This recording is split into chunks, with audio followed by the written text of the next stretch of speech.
वंदे मातरम पर होती चर्चा का सियासी मतलब अखिलेश यादव भी अच्छे से समझ रहे हैं। इसीलिए जब वो संसद में बोलने के लिए खड़े होते हैं तो अपने पीडीए वाले फॉर्मूले पर फिर से जोर देते हैं। जहां अपने बगल में ही बैठे फैजाबाद लोकसभा सीट से सांसद अवधेश प्रसाद को उठाते हुए कहते हैं कि वंदे मातरम का भाव यह भी था कि कम्युनल पॉलिटिक्स नहीं चलेगी। असल में वंदे मातरम के 150 साल होने पर उत्तर प्रदेश के मुख्यमंत्री योगी आदित्यनाथ जब लगातार ये कहते आए कि जाति धर्म के नाम पर जिन्ना पैदा नहीं होने दिया जाएगा, वहां आज संसद में अखिलेश यादव अंबेडकर की तस्वीर का जिक्र करके संघ बीजेपी पर निशाना साधते हैं। समाजवादी पार्टी के एक सांसद ने फिर से विरोध करना प्रारंभ कर दिया।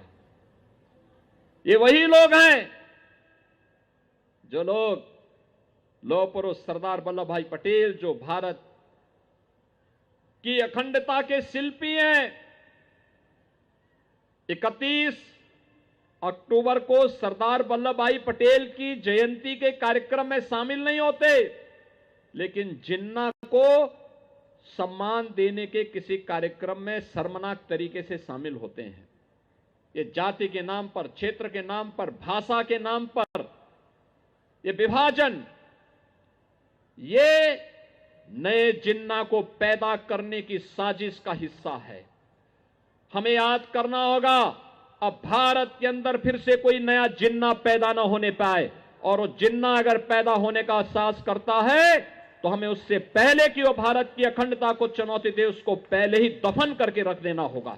सभापति महोदय, इनका इतिहास खंगाल लीजिए, पूरा निकाल लीजिए। चुनावी सभाओं में कभी बाबा साहब भीमराव अंबेडकर जी की तस्वीर ये लोग नहीं लगाते थे। ये बात अगर सही हो तो बता दो। और ये तस्वीर कब लगाना शुरू किए? इनका एक सहयोगी साथी संगठन, जिस समय समाजवादी पार्टी और बहुजन समाज पार्टी ने मिलकर के इन्हें उत्तर प्रदेश में हरा दिया था, उसी दिन के बाद से बाबा साहब भीमराव अंबेडकर की प्रतिमा और तस्वीर लगाने लगे। कुछ लोगों के लिए आज भी भारत की एकता और अखंडता से बढ़कर के उनका मत और मजहब बड़ा हो जाता है, उनकी व्यक्तिगत निष्ठा महत्वपूर्ण हो जाती है। और वास्तव में ऐसे लोग संदेह के दायरे में नहीं आते। वंदे मातरम का विरोध का कोई औचित्य नहीं। सभापति महोदय, जिन्होंने आजादी के आंदोलन में भाग ही नहीं लिया है, वो वंदे मातरम का महत्व क्या जानेंगे? सच तो ये है कि सरफरोश लोग वंदे मातरम दिल से बोलते थे।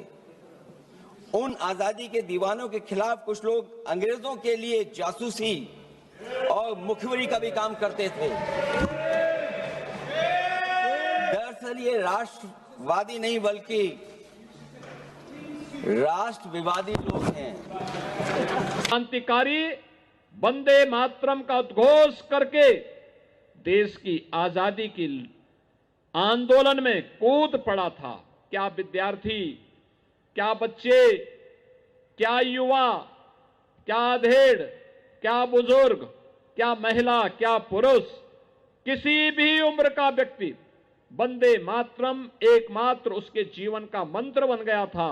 और देखते ही देखते वंदे मातरम कई घोष विदेशी दासता से भारत को मुक्त करने का मंत्र बन गया। अनुमान करिए, जो मंत्र भारत की आजादी का कारण बना हो, उस मंत्र को भी लोगों ने सांप्रदायिक कह करके उसमें संशोधन करने का प्रयास कांग्रेस ने किया। कहा ये 5 और 6 छंद का क्यों पढ़ना है, 2 छंद में ही हो जाए। कभी अंग्रेज विवाद कर करके, डिवाइड कर करके, डिवीजन कर करके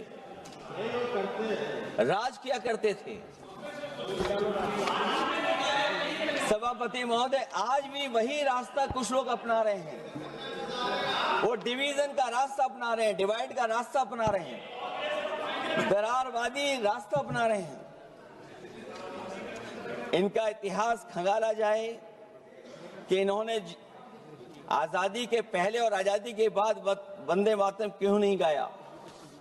कुछ लोग हैं कहेंगे खाएंगे रहेंगे हिंदुस्तान में, खाएंगे हिंदुस्तान में, लेकिन वंदे मातरम गाएंगे नहीं। हम उनकी मंशा को समझें, हम उनकी मंशा को समझें। ये बाध्यकारी नहीं है, लेकिन यह समझने की विषय वस्तु भी है। जो लोग वंदे मातरम का विरोध कर रहे हैं, वे भारत माता का विरोध कर रहे हैं। यह किसी व्यक्ति के लिए नहीं, यह वंदे मातरम राष्ट्रीय गीत किसी व्यक्ति, किसी जाति, किसी क्षेत्र या किसी एक ईश्वर, किसी एक उपासना विधि के प्रति आग्रही नहीं बनाता है, बल्कि यह तो भारत माता की वंदना है। इस वंदे मातरम ने आजादी के आंदोलन में सबको जोड़ा। आज के दरारवादी लोग उसी से देश को तोड़ना चाहते हैं। ऐसे लोगों ने सभापति महोदय, ऐसे लोगों ने पहले भी देश के साथ दगा किया और आज भी कर रहे हैं।